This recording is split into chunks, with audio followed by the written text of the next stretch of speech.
1 Corinthiens 15, versets 1 et 2 nous disent que si nous n'avons pas la foi et si nous n'adhérons pas tel que les apôtres nous ont annoncé, tel que l'évangile nous a été annoncé, eh bien notre foi elle est vaine. Comprenez? Donc nous sommes à côté de la plaque. Acte 4, 12 nous dit qu'il n'y a aucun nom par lequel nous devions être sauvés. C'est le nom de Yeshua HaMashiach. C'est son évangile qui nous sauve, qui produit la véritable foi et qui nous amène au royaume éternel d'Elohim. D'accord? Donc si nous ne sommes pas conformes à cela, ça ne va pas. 1 Corinthiens nous dit que Christ n'est pas divisé. Donc vous, dans les religions, vous êtes divisés.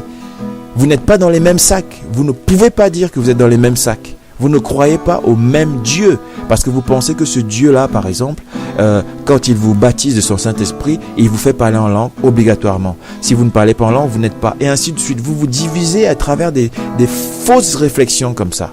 Vous pensez que maintenant Dieu n'agit plus systématiquement. Ça va être ce dont j'ai parlé, c'était les pentecôtistes un peu plus. Les baptistes vont penser plus que Dieu n'agit plus beaucoup. Il ne faut pas prier et attendre la réponse tout de suite. Il peut répondre dans 10 ans. Dieu est souverain, il fait ce qu'il veut. Il ne faut pas manifester les dons, tout ça. Donc c'est de la cacophonie, là. C'est de la confusion totale. Sortez de ces religions-là. Sortez de la ADD, pentecôtiste, tout ce que vous voulez. Toutes ces religions, je le dis ouvertement, c'est du faux. C'est du faux. Ce sont des sectes. Pour moi, c'est Babylone, tout ça. Vous devez sortir de là et servir l'Éternel. Plusieurs fois dans les évangiles, dans l'Injil, on nous dit Yeshua, il sort même du temple, il sort des maisons, il sort de n'importe où, il va dans la colline, il va dans le désert. Et qu'est-ce qu'on dit? Ses disciples le suivirent. Ses disciples suivent le Mashiach. Il dit qu'il est le bon berger, le beau berger. Il faut le suivre. Vous n'avez pas vu un berger qui reste longtemps sur place. Il se déplace avec ses troupeaux. Et donc le troupeau doit suivre le bon berger. Vous voyez? David même, notre ancêtre, disait « Ta parole est une lumière sur mon sentier » dans les psaumes 105 là-bas. Ta parole, je mettrai la référence. Ta parole est une lumière sur mon sentier. Vous voyez, ça m'éclaire sur mon chemin. Donc il est en mouvement, il marche, il n'est pas sur place. Alléluia. Vous voyez la révélation? Le Mashiach dit qu'il est un bon berger, il se déplace. Même déjà dans la Torah, on voyait que le bon berger était en mouvement. Il était sur un chemin. Et Yeshua dit, je suis le chemin, la vérité et la vie. Donc dans le Coran, qu'est-ce qu'on nous raconte? Vous devez avoir la bonne religion, c'est cette religion-là qui consiste à tuer des gens, à haïr, faire sainte prière, maudire des gens partout, faire ceci. Non, mais arrêtons avec tout ça. Non, c'est faux. Tourner autour d'une pierre, c'est de l'idolâtrie, ça. Le Seigneur n'aime pas les idolâtres. Il n'aime pas les idolâtres, je vous dis bien. Il n'aime pas les idolâtres. Psaume 5, regardez. Il le dit, il déteste celui qui commet l'iniquité. Il déteste celui qui commet l'iniquité. Pourtant, Dieu est amour. Vous voyez que le peuple de Dieu peut périr alors qu'il est le peuple de Dieu. Il peut périr quand même. Mais bien aimé, regardons l'homme riche quand il est venu. Yeshua lui a dit, vends tous tes biens. Il voulait entrer au royaume des cieux. Vends tous tes biens, lui dit le Seigneur. Donne l'argent aux pauvres. Je ne veux pas de ton argent. Toi, l'humain, toi la personne, viens et suis-moi. L'homme riche était triste par rapport à cette nouvelle, parce qu'il pratiquait toute la loi, il pratiquait. Regardez comment vous êtes dans les religions, vous pratiquez, vous mettez en pratique, vous faites des choses, c'est extraordinaire, c'est magnifique. Mais le Seigneur nous informe que ce n'est pas ce qui va nous donner l'accès au royaume d'Élohim, mais bien aimé, c'est de suivre Yeshua. Qu'est-ce que le Mashiach a fait? Le Mashiach disait, il a dit, on nous informe dans les Écritures, qu'il a aimé, il aima cet homme riche. Il l'aima, vous voyez. Il a aimé cet homme. Donc ce n'est pas parce que Dieu vous aime, ce n'est pas parce que Dieu t'aime que ça suffit. Il faut encore aller un tout petit peu plus loin. Le texte nous informe que l'homme riche est parti, triste, il est parti. Yeshua l'a regardé, mes bien-aimés. Il l'a regardé. Il ne l'a pas rappelé disant non mais écoute, voilà, bon tu fais déjà les mitzvot et tout ça, tu fais les commandements, bon on va s'arranger, tu vas vendre juste la moitié de tes biens et puis reviens, ou alors non, bon écoute, viens comme ça, de toute façon tu vas soutenir le mystère et puis le ministère et puis on sera bien, tout ça, donc tu vas pouvoir subvenir ici, soutenir ici, on va avoir des flyers, on va acheter des chaussures, on va construire un bâtiment, je vais pouvoir, non. Yeshua ne veut pas ça. Il dit, vends tous tes biens, donne l'argent aux pauvres. Ils en ont besoin, eux, les pauvres. Moi, je ne suis pas pauvre. Éphésiens 1 nous dit quoi? Que l'Éternel nous a bénis de toutes les bénédictions spirituelles dans les lieux célestes. Mais bien aimé, si tu es vraiment en Christ, tu fais partie des personnes les plus riches qui existent. On ne parle pas sur la terre, on dit de l'existence. Les plus riches de l'existence, vous voyez? Les plus riches de l'existence. Alléluia. Amen.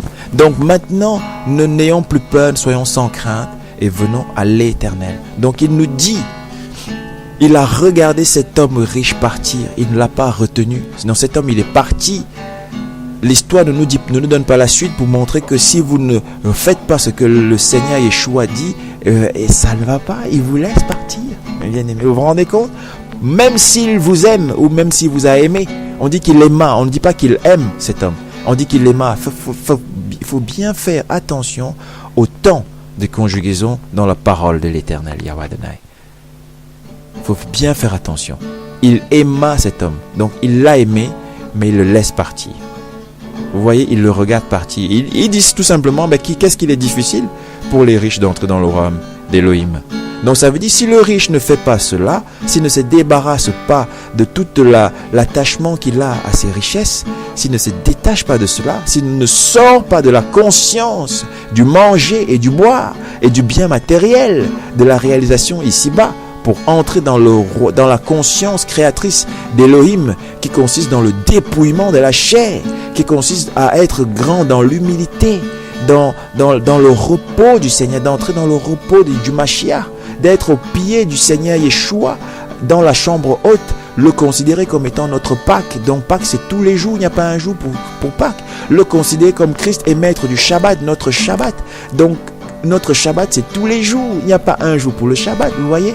Nous ne sommes plus en train de pratiquer le Shabbat charnellement. Si vous le faites charnellement, j'ai rien contre, faites-le, considérez-le, mais sachez que le Shabbat, c'est Christ, c'est Mashiach lui-même. Donc c'est lui qui est notre Shabbat. Il faut entrer dans l'arche, il faut entrer dans le Mashiach et vous serez dans le repos. Il nous le dit. Empressons-nous donc d'entrer dans son repos pendant qu'on peut encore le faire aujourd'hui. Alléluia. Amen. Gloire à Yahweh Adonai. Soyez fortifiés. Sortons des religions, sortons de la division, et entrons dans l'unité en Christ. L'unité en Christ, ça veut dire être dans aucune de ces religions du monde, être dans aucun de ces systèmes mensongers du monde, être avec Christ qui est la vérité, qui est la vie.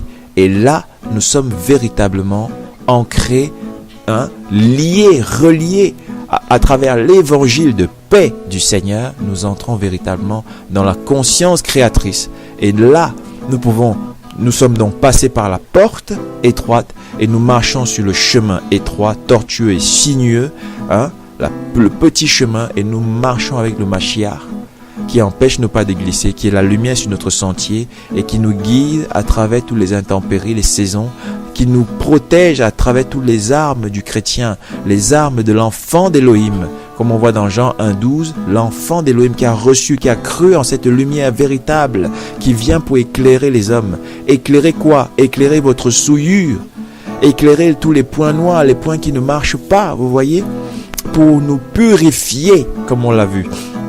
Nous purifier et nous emmener, nous se faire sortir des ténèbres pour nous emmener à sa magnifique lumière. Alléluia. Gloire à Dieu. Magnifique es-tu, Père éternel. Merci de bénir ces personnes qui écoutent maintenant. Et je sais, Seigneur, quand chaque personne se donne véritablement à toi, dans son cœur, dans son lieu secret, eh bien, cette prière de Jean 17 prend effet sur cette personne. Actes chapitre 2, les versets 38-42, là-bas nous disent que la promesse, elle est pour nous. et pour toutes les personnes qui invoquent en quelque lieu que ce soit le nom de l'Éternel Yahweh Adonai, le nom de Yeshua HaMashiach, le roi des rois, le Seigneur des seigneurs.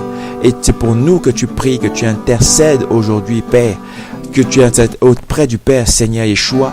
Et nous savons donc, Seigneur, que le Père t'exauce toujours, tu l'as dit quand tu sortais Lazare du tombeau, que le Père t'exauce toujours. Mais tu fais ces choses afin que nous en soyons édifiés, que nous ayons vraiment de quoi être édifiés. Alléluia, gloire à toi Yahweh Adonai. Merci de nous sanctifier par ta vérité, ta parole est la vérité. Jean 17:3. Et tu pries pour nous qui avons cru en toi. Jean 17:20. Merci Seigneur Yahweh Adonai pour le cadeau incomparable que tu nous fais, que chacun maintenant puisse continuer, puisse aller dans son lieu secret et s'adresser seul à son Créateur, Yahweh Adonai, sans religion. Arrêtez de vous considérer d'être dans des religions. Sortez de là, sortez dans votre conscience de ces façons de faire, de l'égalisme, nicolaïte, idolâtrie, tout ça est complètement dedans. Le système de la religion, le système du monde, tout système de l'humain, ce sont des systèmes mis en place afin que l'humain puisse agir, vivre en parfait hypocrite. Vous comprenez mes bien-aimés? Sortons de l'hypocrisie, car aucun hypocrite n'entrera dans le royaume des cieux, aucun idolâtre, aucun menteur, aucune personne qui commet l'iniquité. Vous voyez, sortons de l'ignorance. Osée 4:6 nous dit que le peuple de l'Éternel peut mourir parce qu'il est dans l'ignorance. Sortons de l'ignorance maintenant, ces choses nous sont révélées, marchons véritablement en esprit et en vérité dans la parole de l'Éternel Yahweh Adonai, car ce sont ceux-là qui vont adorer en esprit et en vérité que le Père recherche. Au nom de Yeshua, je vous bénis dans le Mashiach afin que nous soyons tous des adorateurs en esprit et en vérité. Fléchissons les genoux, mes bien-aimés. Allons dans nos lieux secrets, intercédons et brisons toutes les malédictions proférées par les religions. Car le Seigneur dit que quand quelqu'un ne craint pas l'Éternel, vous savez, les religions ne craignent pas l'Éternel. Elles croient qu'elles craignent l'Éternel, mais elles ne le craignent pas. Et quand quelqu'un ne craint pas l'Éternel véritablement, le Seigneur nous informe que même sa prière est une abomination. Vous voyez donc, ces abominations se transforment en des malédictions.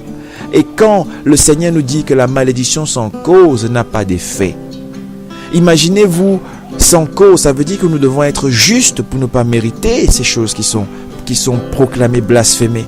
Or, nous ne pouvons être justifiés que par le sang de l'agneau, le sang de Yeshua qui a coulé pour nous, mes bien-aimés. Nous ne sommes justifiés que par Christ lui-même. On l'a lu quelques passages. Et donc, le Seigneur nous purifie et là nous devenons justes. Et comme nous sommes justes, la malédiction qui est prononcée par toutes les nations, principalement par les musulmans aussi, 5 prières, c'est 5 malédictions chaque jour, pendant 7 jours dans la semaine, pendant 4 semaines, pendant 12 mois, pendant des années, vous comprenez? Pour une seule personne, mais ça fait des millions et des millions de malédictions. C'est terrible. Donc toutes ces malédictions peuvent vous prendre si vous n'êtes pas justifié par le Seigneur. Mais une fois que vous êtes justifié par Yeshua HaMashiach, le roi des rois, mes bien-aimés, cette malédiction est sans cause, elle n'a pas d'effet. Gloire à Yahweh Adonai. Et je brise maintenant au nom de Yeshua les traits enflammés de Satan avec le bouclier de la foi qu'il m'a donné, l'Éternel, qui va être aussi la vôtre, votre foi aussi en Christ, dans le véritable, sortant de la religion et entrant dans l'évangile véritable du Mashiach. Romain nous parle aussi que si nous n'adhérons pas, nous ne sommes pas dans le bon. C'est dangereux, mes bien-aimés. Donc nous devons adhérer à l'Éternel Yahweh Adonai selon ses termes à lui. Sortons de la division, sortons de la religion et allons chez lui, mes bien-aimés. Allons au Seigneur véritablement.